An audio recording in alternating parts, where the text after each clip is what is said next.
আজ আমি আপনাদের সামনে আবারও এসেছি। অবিশ্বাস্য ফলাফল। আপনারা যারা বিশেষ সময়ে দুর্বল এবং দ্রুত পতন হওয়ার সমস্যা আছে এবং স্ত্রীকে মিলনে সুখী করতে পারেন না, এই ভিডিওটি তাদের জন্য।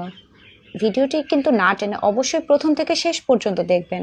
আপনারা যারা ভিডিও কেটে কেটে দেখেন, ফলে আপনারা অনেক কিছুই বুঝতে পারেন না। তাই আমি বলবো আপনারা অবশ্যই ভিডিওটি না টেনে প্রথম থেকে শেষ পর্যন্ত দেখবেন।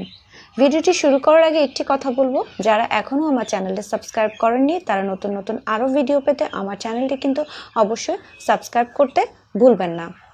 এখানে আমার মাত্র দুইটি উপাদানের সাহায্যে আমি আজ আপনাদেরকে একটি টিপস তৈরি করে দেখাবো। এর মধ্যে প্রথম যে উপাদানটি আমি নিয়েছি সেটি হচ্ছে ভ্যাসলিন। আপনারা ভ্যাসলিন নেবেন। এরপর আমি যেটি নিয়েছি সেটি হচ্ছে সাদা কোলগেট টুথপেস্ট।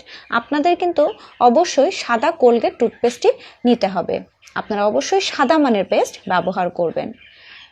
এবার এই দুটি উপাদান ভালো করে মিশ্রণ করে আজ আমি আপনাদেরকে একটি পেস্ট তৈরি করে দেখাবো এবং খুব ভালোভাবে পেস্টটি তৈরি করে আমি আপনাদেরকে দেখাবো। এই পেস্টটি তৈরি করার জন্য আমি এখানে একটি পরিষ্কার পাত্র নিলাম এবং এর ভিতরে এখন আমি দিয়ে নিব 1 চামচ পরিমাণে ভ্যাসলিন।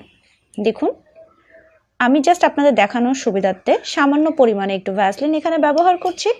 এরপর আমি এখানে যেটি দিব সেটি হচ্ছে কোলগেট টুথপেস্ট। ঠিক যতটুকু পরিমাণে আমি ভ্যাসলিন নিয়েছি তার অল্প পরিমাণে আমি দিয়ে নিব এখানে সাদা কোলগেট টুথপেস্ট।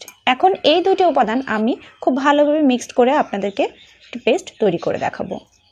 এই উপাদানটি তৈরি করার জন্য আপনারা চাইলে হাত দিয়েও এটি মিক্সড করে নিতে পারেন, কিন্তু আমি এখানে চামচ ব্যবহার করে এটি মিক্সড করে নিচ্ছি। এভাবে ঠিক ভালোভাবে আপনারা 1 থেকে 2 মিনিট পর্যন্ত এটি মিশ্রণ করে নেবেন, কারণ যত ভালোভাবে মিশ্রণ করবেন তত ভালোভাবে এটি দুইটি উপাদান একসাথে ভালো করে মিশে যাবে। এখন আপনাদেরকে কি করতে হবে, এটা আপনাদের সোনায় ব্যবহার করতে হবে। দেখুন, এভাবে আপনারা আপনাদের সোনা এটি ব্যবহার করবেন, ঠিক এভাবে। আরেকটি কথা, আপনারা কখনোই কিন্তু এটি আপনাদের আগাতে লাগাবেন না এবং মাথায় যেন কোনোভাবেই না লাগে। আগায় এবং মাথায় কোনোভাবেই যেন এই পেস্টটি আপনাদের না লাগে। ঠিক এভাবে আপনারা মাসাজ করতে থাকবেন। এভাবে মাসাজ করার পরে আপনারা 10 মিনিটের জন্য এটি রেখে দিবেন, ঠিক এভাবে, কিন্তু কোনোভাবেই যেন আগায় এবং মাথায় আপনাদের এটি না লাগে। এভাবেই আপনারা 10 মিনিটের জন্য এটি রেখে দিন। 10 মিনিট পরে আপনারা এটি পানি দিয়ে ভালোভাবে ধুয়ে ফেলুন এবং আরেকটি কথা, আপনারা কিন্তু কখনোই